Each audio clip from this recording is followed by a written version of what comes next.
Hi friends, welcome to Nellai 360 tailor. இந்த வீடியோவில் நம்ம என்ன பார்க்க போகிறோம் அப்படின்னா, என்னோட 2 நாள் எப்படி பிஸியாக போச்சு அப்படிங்கிறது, நான் எப்படி டைம் மேனேஜ் பண்ணி தச்சேன் அப்படிங்கிறத அந்த வீடியோவில் இருக்க போது. நீங்கள் பிகினராக இருக்கீங்க, இப்போ தான் தையல் தொழில் பழகுறீங்க, இல்லை பழகிட்டு இப்போ தான் வீட்டில் இருந்து தைக்க ஆரம்பிச்சிருக்கீங்க அப்படின்னா, உங்களுக்கு இந்த வீடியோ ரொம்ப யூஸ்ஃபுல்லாக இருக்கும். ஸ்கிப் பண்ணாமல் முழுசாக பாருங்கள். நீங்கள் இன்னும் மிஷினில் உட்காந்து தைக்க ஆரம்பிக்கல அப்படின்னா, மிஷினில் உட்காந்து தச்சுக்கிட்டே இந்த வீடியோ பாருங்கள். உங்களுக்குமே ஒரு ப்ளவுஸ் தைச்ச மாதிரி இருக்கும், உங்களுக்கும் வருமானம் கிடைச்ச மாதிரி இருக்கும். வாங்க வீடியோக்குள்ளே போகலாம்.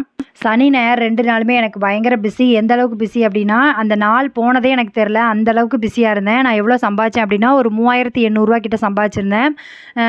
ஏன்னா அந்த நாள் எனக்கு ஒரு அவசர ஆர்டர். என்ன அப்படின்னா, அந்த கஸ்டமர் என்ன ரெகுலராக தைக்கிறவங்க, அவங்களுக்கு ட்ரான்ஸ்ஃபர் ஆகிட்டு, அதனால் அவங்க வெளியூர் போகிறாங்க. அதனால் எனக்கு தச்சு கொடுத்துருங்க அப்படின்னு சொல்லியிருந்தாங்க. அவசரம் அப்படிங்கிறனால நானுமே தச்சு கொடுத்துருந்தேன். ஏன்னா நம்ம ஒரு கஸ்டமரை நம்ம ஒரு ரொம்ப நாளாக நம்மகிட்ட தைக்கிறாங்க அப்படின்னா, அவங்க கேட்கும்போது நம்ம இல்லை என்னால் முடியாது அப்படின்னு எனக்கு சொல்ல முடியாது. அதனால் நான் வாங்கிட்டு நான் எப்போவுமே சண்டேலாம் தைக்க மாட்டேன். ஆனால் நேற்றுக்கு உட்காந்து தச்சுட்டு தான் இருந்தேன். தச்சு முடித்து அமௌண்ட் வாங்கினோன்னா உண்மையிலே பயங்கர சந்தோஷம். உங்களுக்கு இந்த 2 நாள் எப்படி போச்சு அப்படிங்கிறத கீழே கமெண்ட் பண்ணுங்கள். எத்தனை ப்ளவுஸ் தைச்சிங்க, எவ்வளோ சம்பாதிச்சிங்க அப்படிங்கிறதுமே கீழே கமெண்ட் பண்ணுங்கள். பார்க்கும்போது நானும் ரொம்ப சந்தோஷப்படுவேன். அதே மாதிரி நிறைய பேர் என்ன சொல்கிறீங்க அப்படின்னா, ஏக்கா எனக்கு ப்ளவுஸ்லாம் நிறைய வருது, ஆனால் என்னால் தைக்க முடியல, வீட்டு வேலையே எனக்கு சரியாக இருக்குது, எனக்கு டைமே கிடைக்க மாட்டேங்குது அப்படின்னு சொல்கிறீங்க. நான் எல்லா வீடியோலும் சொல்கிற மாதிரி தான், நீங்கள் எப்போவுமே நாளைக்கு தைக்க போகிற ப்ளவுஸை இன்றைக்கே கட் பண்ணி வச்சா மட்டும்தான் இந்த தொழிலில் உங்களால் ஸ்டாண்ட் பண்ண முடியும். ஏன்னா அந்த காலையில் கிடைக்கிற நேரத்தை புறாத்தி வெட்டி எடுத்துகிட்டு வீட்டு வேலையெல்லாம் பார்த்துட்டு நம்ம டயர்ட் ஆகிட்டோன்னா அதுக்கப்புறம் தைக்க உட்கார்றது ரொம்ப கஷ்டம். அதனால் எப்போவுமே நைட்டு கட் பண்ணுற வேலையை நீங்கள் செய்யுங்க. அதே மாதிரி காலையில் மிஷின் முன்னாடி ஒரு ப்ளவுஸ் வச்சுட்டிங்க அப்படின்னா கண்டிப்பாக உங்களால் தைக்க முடியும். நீங்கள் எல்லா வீடியோவில் நான் இதை சொல்லியிருக்கேன், நீங்கள் ஒரு தடவையாக ட்ரை பண்ணி பாருங்கள், கண்டிப்பாக உங்களால் முடியும். வீட்டு வேலையுமே நான் இத்தனை மணிக்கு இதை செய்யணும் அப்படிங்கிறத கரெக்டாக பிளான் பண்ணிக்கோங்க. சாப்பாடு செய்கிறதுலேருந்து எல்லா விஷயமே நீங்கள் முந்தின நாளே பிளான் பண்ணிட்டீங்கன்னா உங்களுக்கு அதை யோசிக்கிற டைமும் குறையும். நிறைய பேர் ஃபோன் பார்த்துட்டு உங்கள் டயத்தை வேஸ்ட் பண்ணுறீங்க. காலையில் டயத்தை எப்போவுமே காலையிலே ஃபோன் எடுத்துகிட்டு உட்காராதீங்க. ஃபோன் பார்க்கக்கூடாது அப்படிங்க கிடையாது. நம்ம வேலையை பார்த்துட்டே ஃபோன் பார்த்தா பிரச்சனை இல்லை. நம்ம வேலையை கெடுத்துட்டு நம்ம உட்காந்து ஃபோன் பார்க்குறோம் அப்படின்னா நம்ம டைமும் வேஸ்ட்டு. நமக்கு ஃபோன் பார்த்தோம் அப்படின்னா நமக்கு காலையில் நேரம் போகிறதே தெரியாது. அதுக்கப்புறமா நம்ம சமையல் பண்ணிவிட்டு நம்ம வீட்டு வேலையெல்லாம் முடிச்சுட்டு உட்காந்தோம் அப்படின்னா 2 மணி ஆயிரும். அப்போ டைம் கண்டிப்பாக கிடைக்காது. நீங்கள் உங்கள் டயத்தை யூஸ்ஃபுல்லாக பயன்படுத்துங்க. ஏன்னா நம்ம கிடைக்கிற டயத்தை பயன்படுத்தினா மட்டும்தான் நம்ம வாழ்க்கையில் முன்னேற முடியும். இன்னொன்று, நம்ம கஷ்டப்படுறோம்னு நினைக்காதீங்க. நம்ம இப்போ கஷ்டப்பட்டோம் அப்படின்னா பின்னாடி நல்லா இருக்கலாம். நம்ம கஷ்டப்படாமல் எதுவும் கிடைக்கவே கிடைக்காது. அதே மாதிரி கஷ்டப்படாமல் கிடைச்சது எதுவுமே நமக்கு நிரந்தரமாக இருக்காது. அதனால் நீங்கள் நம்ம உழைச்சி தான் இதில் சம்பாதிக்கிறோம். இந்த அமௌண்ட் நமக்கு எவ்வளோ முக்கியம் அப்படிங்கிறது உங்களுக்கு தெரியும். நம்ம ஃபேமிலிக்கு இது ரொம்ப ஹெல்ப்ஃபுல்லாக இருக்கும் அப்படின்னா நம்மளால் ஆட்டோமேட்டிக்காக நம்ம வேலையை பார்க்க ஆரம்பிச்சிருவோம். லீவு நாளில் நமக்கு வேலை இருக்க தான் செய்யுது, நான் இது இல்லைன்னு சொல்ல மாட்டேன். எனக்குமே முன்னாடி இருக்கிற டைமை விட இப்போ தைக்கிற டைம் கொஞ்சம் கம்மியாயிட்டு. என்னென்னா நமக்கு டைம் கிடைக்க மாட்டேங்குது. ஆனாலுமே கேப்பில் கிடைக்கும் போது நான் தச்சிட்டு தான் இருக்கேன். நீங்களுமே அந்த மாதிரி யூஸ் பண்ணி பாருங்கள். ஏன்னா இது இன்னும் 1 மாதம் தான். அதுக்கப்புறம் இந்த 1 மாதம் நம்ம ரெஸ்ட் எடுத்துகிட்டு திரும்ப மிஷினில் உட்காந்தோம் அப்படின்னா நமக்கு சோம்பேறித்தனம் தான் இருக்கும். அதனால் தைக்கிறத டெய்லி ஒரு ப்ளவுஸாக தைக்கணும் அப்படிங்கிற மாதிரி யோசித்து நீங்கள் தைக்க ஆரம்பிங்க. நேற்று எனக்கு ஒரு வீட்டில் ஒரு சின்ன விஷயம் நடந்துச்சு. அது என்ன அப்படின்னா, என் பொண்ணு எப்போவுமே என்கிட்ட பார்த்துட்டே இருப்பாளா. நேற்று என்ன பண்ணான்னா, ஒரு பேப்பர் எடுத்துகிட்டு போய் உட்காந்து எழுதிட்டு இருந்தா. எழுதிட்டு, ஏம்மா உனக்கு நான் டைம் டேபிள் போட்டிருக்கேன் அப்படின்னு சொல்லி என்கிட்ட கொடுத்தா. உண்மையிலே அதை பார்க்கும்போது எனக்கு அதில் ஸ்பெல்லிங் மிஸ்டேக் நிறைய இருந்துச்சு. நான் அதெல்லாம் இல்லைன்னு சொல்லலை. ஆனால் அவள் என்னைய பார்த்து வளர்றா அப்படிங்கிறது அப்போ தான் எனக்கு தோணுச்சு. ஏன்னா நான் டெய்லி எத்தனை ப்ளவுஸ் தைக்கணும் அப்படிங்கிறத எழுதி மிஷின் பக்கத்தில் வச்சுருப்பேன். அந்த ப்ளவுஸையுமே கட் பண்ணி வச்சுருப்பேன். அவள் டெய்லி பார்க்குறா அப்படிங்கிறதுனால அதை பார்த்துட்டு எனக்கு அவள் டைம் டேபிள் எடுத்து கொடுத்தா. உண்மையிலே இதை பார்க்கும்போது தான் தோணுது, இப்போ உள்ள பிள்ளைங்களாம் பயங்கர ஷார்ப்பு. ஏன்னா நம்ம என்ன பண்ணுறோம் அப்படிங்கிறத பார்த்து தான் பிள்ளைங்களும் கற்றுக்குறாங்க. அதை நான் பின்னாடி கடைசியாக அட்டாச் பண்ணுறேன். வேறு இது பெருமைக்காக நான் சொல்லலை. ஏன்னா நம்ம பிள்ளைங்களை டிவி பார்க்காத, ஃபோன் மொபைல் ரொம்ப நேரம் பார்க்காத அப்படின்னு நம்ம சொல்லிக்கிட்டே இருக்கோம். ஆனால் நம்ம அந்த வேலையை பார்த்துட்டே இருக்கோம். அதனால தான் நம்ம பிள்ளைங்களும் பார்த்துட்ருக்காங்க. நம்ம அதை விட்டுட்டு நம்ம வேறு வேலையை பார்க்குறோம் அப்படின்னா நம்ம பிள்ளைங்களும் நமக்கு தக்கன மாறிடுவாங்க. அதனால தான் சொன்னேன். இது சொல்கிறது கரெக்டாக தப்பான்னு கூட எனக்கு தெரியல. ஆனால் எனக்கு சொல்லணும்னு தோணுச்சு, அதனால் நான் சொல்கிறேன். அதே மாதிரி இப்போ உள்ள பிள்ளைங்களுக்கு அம்மா அப்பா மட்டும்தான் ரோல் மாடல். அவங்க என்ன பண்ணுறாங்க அதை பார்த்து தான் அவங்க பழகுறாங்க. அதனால் நம்ம நம்ம பிள்ளைங்களுக்கு நம்ம சுறுசுறுப்பாக இருக்கணும், நம்ம வேலையை பார்க்கணும், நமக்கு அதுக்காக கஷ்டப்படணும், உழைக்கணும் அப்படிங்கிற விஷயத்தை நம்ம தான் கற்றுக் கொடுக்கணும். அதனால் நீங்கள் உங்களால் முடியும் அப்படின்னு நீங்கள் நம்பி இந்த தொழிலை பண்ணீங்க அப்படின்னா கண்டிப்பாக உங்களால் இதை ஒரு இடத்துக்கு கொண்டு போக முடியும். அதே மாரி நீங்க வந்து ஒரு ப்ளவுஸ் தைக்கணும்னு நெனைக்கிறேன். எனக்கு வந்து கஸ்டமர் வரமாட்டேங்காங்க அப்டின்னா, நீங்க எப்பவுமே வந்து கஸ்டமர் வர வைக்கணும் அப்டின்னா, நீங்க பக்கத்துல இருக்க டெய்லர விட நீங்க ஒரு ரூ. 10 கம்மியா தான் வாங்கணும். நான் எல்லா வீடியோவும் சொல்ற மாரி. அதே மாரி அந்த கஸ்டமருக்கு வந்து பெர்ஃபெக்ட்டா தச்சு குடுக்கணும் அப்டிங்கிற மாரி யோசிங்க. அவங்க எந்த டிசைனுமே கேட்காட்டி கூட ஒரு சின்ன டிசைன் வச்சு குடுங்க. அதுக்கெல்லாம் சார்ஜ் பண்ணாதீங்க. ஏன்னா இந்த மாரி பண்ணும்போது தான் இத போட்டு போகும்போது அந்த ப்ளவுஸ வந்து இன்னொருத்தவங்க போட்டு போகும்போது, "இது எங்க தச்சது?" அப்டின்னு கேட்பாங்க. அப்போ வந்து நம்மகிட்ட கஸ்டமர் வருவாங்க.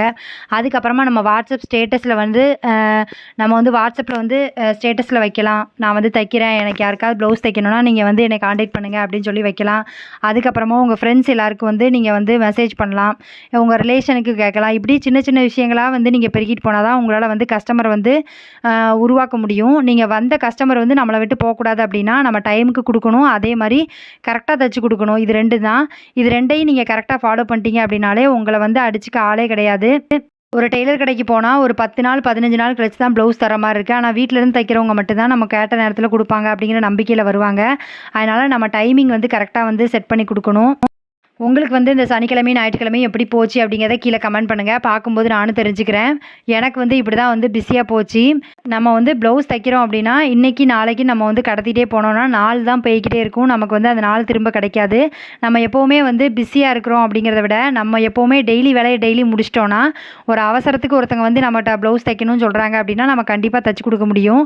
நம்ம வந்து ஏற்கனவே நெறைய வாங்கி வச்சுட்டு, அதுக்கப்புறமா அவங்களும் வந்து கேட்டாங்கன்னா, நம்ம முடியாதுன்னு தான் சொல்ல முடியும். எப்பவுமே ஒரு கஸ்டமர் வந்து உங்கள நம்பி வந்து குடுத்துட்டு, அவங்கள வந்து தைக்க முடியாதுன்னு அனுப்புனீங்க அப்படின்னா, அவங்க வந்து என்ன சொல்லுவாங்கன்னா, பக்கத்துல யாராவது இருக்காங்கன்னா, அவங்ககிட்ட சொல்லுவாங்க, "அந்த பொண்ணுட்ட அன்னைக்கே குடுத்தேன். அவ வந்து தைக்க முடியாது. எனக்கு டைம் இல்லன்னு சொல்ட்டா" அப்படிம்பாங்க. இப்படி வந்து பரவிரும். அதனால இந்த இதுல வந்து நம்ம அந்த மாரி சொல்லாம, நம்ம வந்து கரெக்ட்டா தச்சு குடுக்கணும் அப்படிங்கிற மாரி இருக்கணும்னா, நம்ம வந்து டெய்லி வேலைய டெய்லி முடிச்சிரணும். அப்பனா தான் நம்மளால வந்து அப்படி தச்சு குடுக்க முடியும். கொஞ்சம் வந்து கஷ்டமா தான் இருக்கும். நான் இல்லன்னு சொல்லல. ஏன்னா வீட்ல பிள்ளைங்கலாம் இருக்காங்க. நம்ம 3 நேரம் வந்து சமையல் பண்ண வேண்டியது இருக்கு. இல்லன்னா காலையில நம்ம சமையல முடிச்சுருவோம். இந்த மாரி பிரச்சனைலாம் இருக்க தான் செய்யுது. இதையும் தாண்டி நம்ம தைக்கணும். இதுவுமே நமக்கு ஒரு பாடம் தான். இதுலயும் நம்ம தச்சு பழகணும்.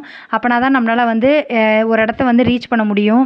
நமக்கு வந்து அர்ஜென்ட்டா தச்சு குடுக்குற ப்ளவுஸில வந்து நமக்கு வந்து எக்ஸ்ட்ரா பேமெண்ட்டும் கிடைக்கும். டபுள் சார்ஜ்லாம் உண்டு. அது உங்களுக்கு தெரியுமா எனக்கு தெரியல. எத்தன பேருக்கு தெரியும் அப்படிங்கிறத கீழ கமெண்ட் பண்ணுங்க.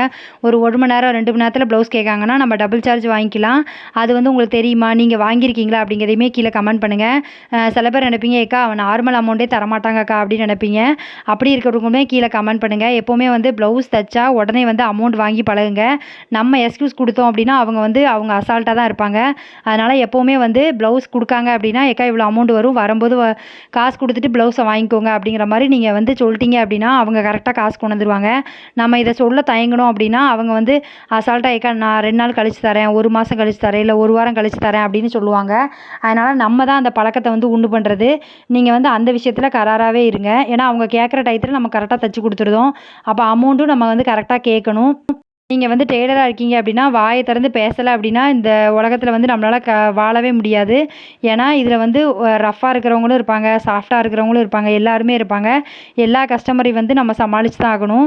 இதெல்லாம் கடந்து தான் நம்ம வந்து நம்ம வேலைய வந்து பார்க்குற மாரி இருக்கும். இப்போ வந்து நம்ம கஷ்டப்படுறோம். நான் வந்து நைட்டு பகலுமா உட்காந்து தச்சுட்டு இருக்கேன்க்கா அப்படின்னு சொல்றவங்க, தயவுசெய்து ஃபீல் பண்ணாதீங்க.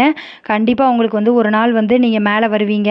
அந்த நாளும் கூடிய சீக்கிரம் வரும். ஏன்னா, நம்ம கஷ்டப்பட்டு உழைக்கிறோம். ஏதோ ஒரு நாள் வந்து நம்ம கண்டிப்பா மேல வருவோம். நல்லா வந்து கஷ்டப்பட்டு உழைங்க. ஒண்ணும் தப்பில்ல. நமக்கு இந்த டைம் வந்து கஷ்டப்பட்டு உழைச்சிட்டோம் அப்படின்னா, பின்னாடி வந்து நல்லா இருக்கலாம். அத யோசிச்சுட்டு நம்ம ஃபேமிலியும் ஒரு இடத்துல வந்து நம்ம முன்னாடி போலாம். அதனால அதுக்காகவாது தைக்கணும் அப்படிங்கிறதுக்காக நீங்க உட்காந்து முயற்சி பண்ணுங்க. கண்டிப்பா அந்த தொழில் வந்து உங்களுக்கு வெற்றிகரமா அமையும். முடியாதுன்னு எதுவுமே கிடையாது. நம்ம முயற்சி பண்ணோம் அப்படின்னா, கண்டிப்பா எல்லாத்தையும் சாதிக்க முடியும். நமக்கு வந்து தையல் தொழில் பழகும்போது நம்ம யோசிச்சிருப்போம், இதெல்லாம் நம்ம தச்சுருவோமா அப்படின்னு. இப்போ வந்து அந்த தொழில கத்துக்கிட்டு ஒருத்தவங்களுக்கு தச்சு குடுக்குற அளவுக்கு நம்ம வந்து பெரிய ஆள் ஆயிட்டோம். அப்படிங்கும்போது நமக்கு வந்து இந்த டைமிங்லாம் ஒரு விஷயமே கிடையாது. நமக்கு வந்து எப்படி நம்ம டைம மேனேஜ் பண்ணணும் அப்படிங்கிறத நம்ம புரிஞ்சுக்கிட்டோம் அப்படின்னா, நம்மளாலயுமே வந்து ப்ளவுஸ் வந்து நல்லா டயத்துக்கு வந்து தச்சு குடுக்க முடியும். Thank you friends. இவ்வளோ நேரம் இந்த வீடியோ பார்த்ததுக்கு ரொம்ப நன்றி. இந்த வீடியோ வந்து உங்களுக்கு பிடிச்சிருக்குன்னு நினைக்கிறேன். இந்த வீடியோ உங்களுக்கு பிடிச்சிருக்கு அப்படின்னா, லைக் பண்ணுங்க, கமெண்ட் பண்ணுங்க, ஷேர் பண்ணுங்க. இந்த மாதிரி வீடியோ வேணும்னாலும் கீழ கமெண்ட் பண்ணுங்க. உங்க ஃப்ரெண்ட்ஸ் யாராவது இப்போ தான் தையல் தொழில் பழகுறாங்க அப்படின்னா, அவங்களுக்கு இந்த வீடியோவை ஷேர் பண்ணி விடுங்க. அவங்களுக்கு இந்த வீடியோ வந்து ரொம்ப யூஸ்ஃபுல்லா இருக்கும். நீங்க வந்து வீட்லேருந்து ஸ்டிச் பண்றீங்க அப்படின்னா, இந்த வீடியோ உங்களுக்கு கண்டிப்பா யூஸ்ஃபுல்லா இருந்திருக்கும். கீழ வந்து கமெண்ட் பண்ணுங்க. பார்க்கும்போது நானும் தெரிஞ்சுக்கிறேன். நீங்க வந்து எவ்வளோ ரூபாய் சம்பாதிச்சீங்க அப்படிங்கிறதையுமே கீழ கமெண்ட் பண்ணுங்க. பார்க்குறவங்களுக்கு அது மோட்டிவேட்டடா இருக்கும். இவ்வளோ நேரம் வீடியோ பார்த்ததுக்கு ரொம்ப நன்றி. Thank you friends.